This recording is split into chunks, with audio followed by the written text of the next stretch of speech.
Hey guys, GamerZach here, back with more Civilization 6 news, and just in today's news, the Civilization 6 Summer 2017 update is now available. So, I'm just gonna go over the patch notes today, and mainly, first of all, I'm gonna go very quickly, like right now, show you what I think are the most important points in this patch note. So just a few very important points I want to go through first before we go through the whole thing, and right here, added a restart button to regenerate the map. There is now officially a restart button. This has been a mod before this, but now there's officially a restart button, and added the saving of game setup configurations to reuse when starting future games. So if you always like playing the same types of maps and the same types of settings, well, you can now save those. Now, besides that, if I scroll further down, one important note in the general balance changes is balance change to Archer and mainly cost plus 10. Now, this is important because with the Nubia update, and by the way, in the Nubia update, I'm not sure why these two are under Nubia, but in the Nubia update, which I have another video which you can check out, which specifically talks about Nubia and strategies and its overview and details and all of that, well, their unique unit is the Pitati Archer, and it's stronger than the normal Archer with +1 movement. And we saw in the first look video that the production cost of the Pitati Archer was 70 instead of 50 for a normal Archer. So we were thinking that the Pitati Archer was 20 more production, but with this change here, where the Archer costs +10, well, that means it's going to cost 70 instead of 60, so it's only costing 10 more than a standard Archer, and that's going to play into the balance of how things are. So that's an interesting point there. Now, if we keep going down, we're going to see a few nice UI enhancements here, a few things that people have been asking for, particularly added a turn blocker notification when city ranged attack is available. People have been asking this they've been asking for this since day one. So now when your city can attack something, it will actually show up in the notification to make sure you don't just skip past the turn. You will actually be able to shoot your enemies, particularly those barbarians early games, with cities that have walls. And also just a nice little addition, a toggle strategic view key binding has been added. So that's a nice thing to have as well. Now, scrolling down for a few more important points, I think, AI tuning. A couple things are AI will now better handle air attacks, particularly bombers will attack districts, improvements, and then units in that preference, and fighters will prefer to attack other air units. So the AI not being able to handle air attacks has been sort of considered like an auto win. People have been saying you go air as soon as possible, and once you go air, the AI cannot deal with you. So hopefully this will help solve that problem, and air won't be so overpowered against the AI. And also, what I think is a very nice addition is as a player approaches victory, AI will become less friendly and more aggressive, because one of the first complaints about the AI is, however nice the agenda system is, it didn't really feel like the AI was trying to win. It felt like the AI was trying to role play more than anything. And they want to role play their character, and that doesn't really fly very well with a lot of people, because the AI didn't seem to actually want to win the game. So now, as you get closer to victory, the AI becomes less friendly and more aggressive. They're actually going to try and stop you from winning, and in turn win themselves. So this is, I think, a very nice change to how the AI behaves, and it's like a pretty straightforward change. And it's very nice. And finally, just as a nice little note, it does here officially say here, added new visualization for desert mountains. We did cover this in the Nubia video, but it's nice that it is actually confirmed. So desert mountains do actually look different now. All right, so those are sort of the big points, I think. But we're going to go through all of this and see if there's anything else interesting in all of this. So all of this up here, it's Nubia, very interesting, very good. So that's all good. General balance changes, reduce the cost of aqueduct by 30%, sewers by 50%, so growing your cities will be a bit easier. Reduce cost of all other districts by 10%. This also sort of plays into the Nubia update, I think, because their ability is that 20% production to all districts rising to 40% if the city contains a Nubian pyramid adjacent to a city center. So reducing the cost of all districts actually makes that bonus a little worse because everyone has cheaper districts by 10%. So that's sort of balancing things out, because a lot of people, as usual, they always say a new civilization is overpowered. So that balances out a little bit. Increase the discount for districts if you have less from 25 to 40%. Increase cost of district buildings by 10%, except aerodrome buildings, and increase per settler cost bump by 50%. So just a few shifts of cost there. Reduce the cost of all spies by 25%, probably because spies are not particularly used, so making them cheaper might be a bit more useful now. The Hanging Gardens now provides +2 housing in the city it's built.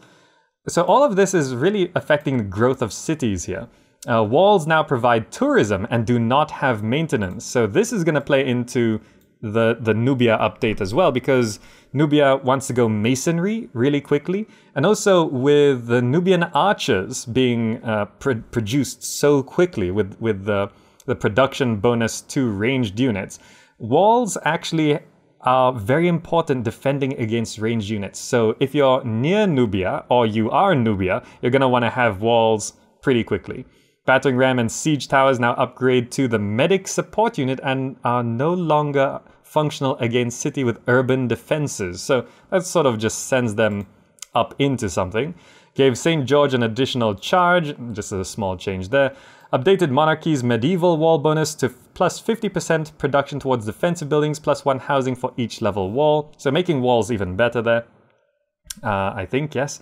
Proselytizer Apostle promotion only evicts 75% of the existing pressure of other religions, not 100%. This did feel a little overpowered.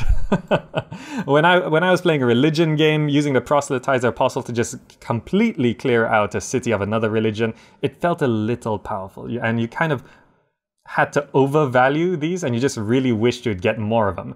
Press gangs will now unlock with exploration and native conquest with colonialism. All right. Increase anti-air strength values by 5 across the board. Increase destroyer anti-air strength to match other units of the same era.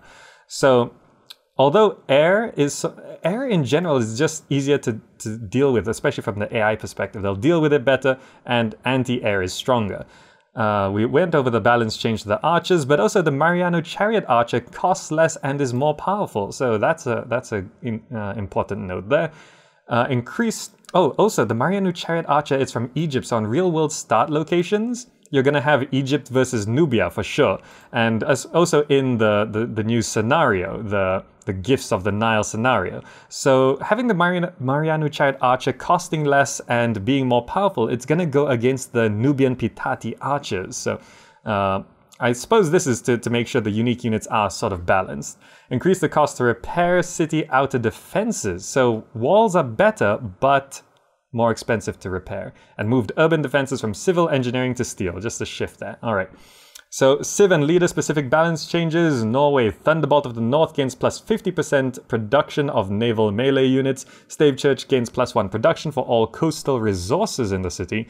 Treasure for Spain, Treasure Fleet Civ ability has its gold for intercontinental trade boosted from +4 to +6.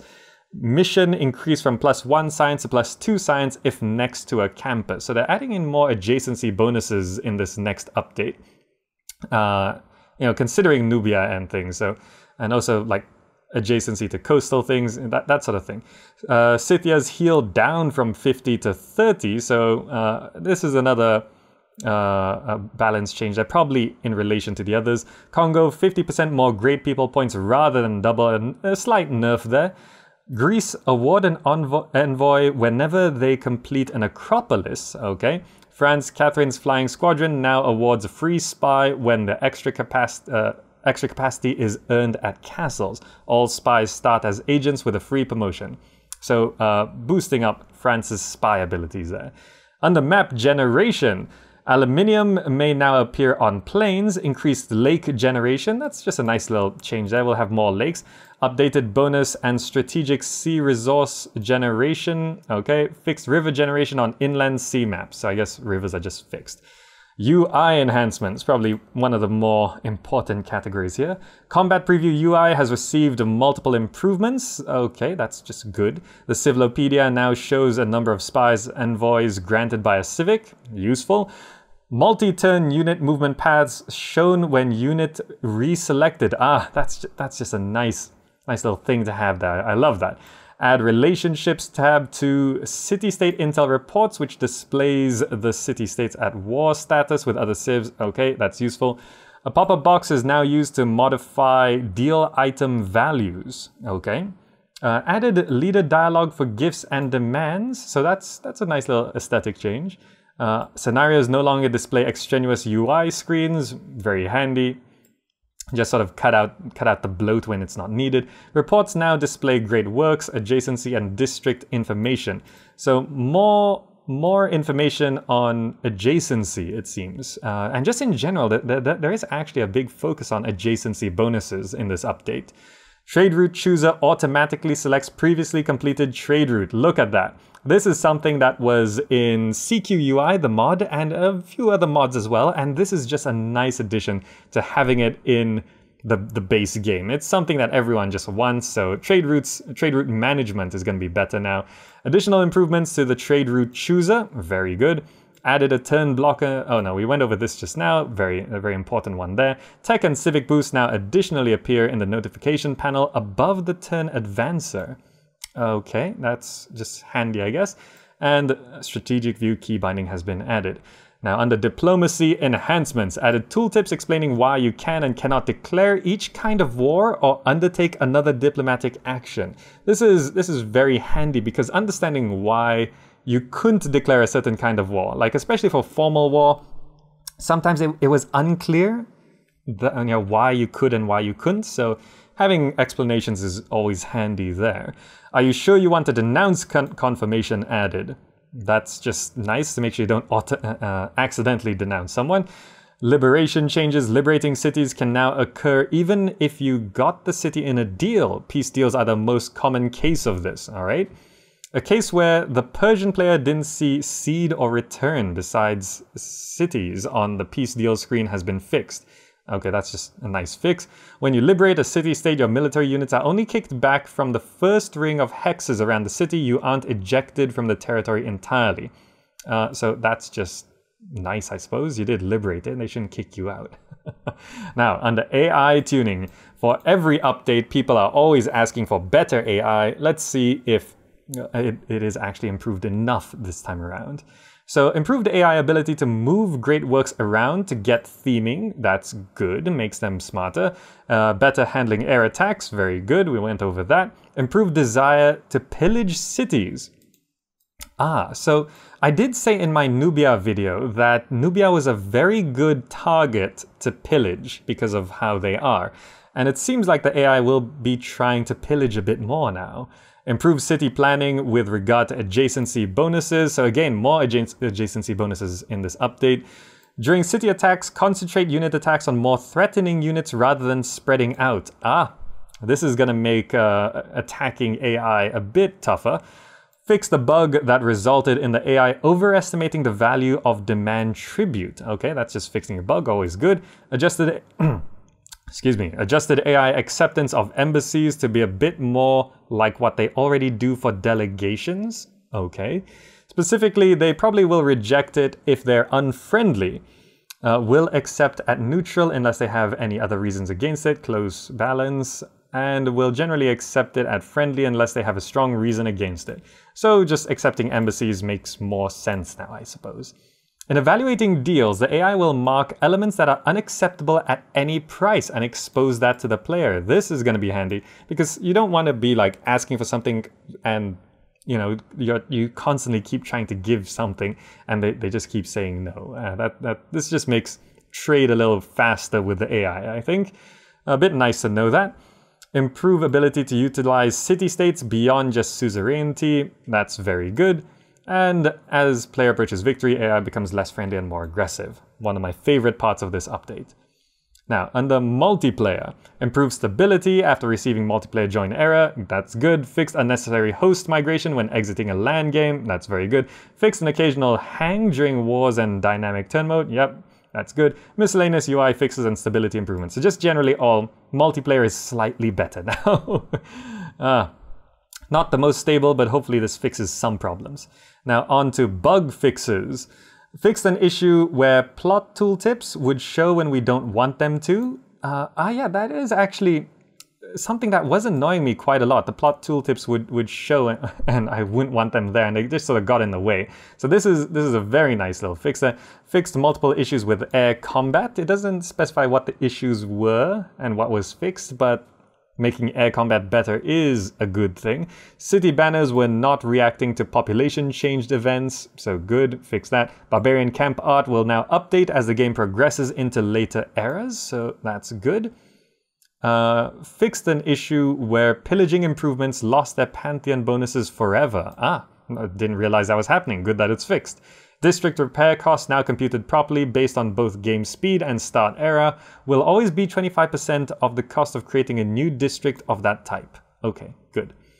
Correct Alexander's to the world's end healing ability so it only triggers if the city has a completed wonder in it. Okay, that's fixed.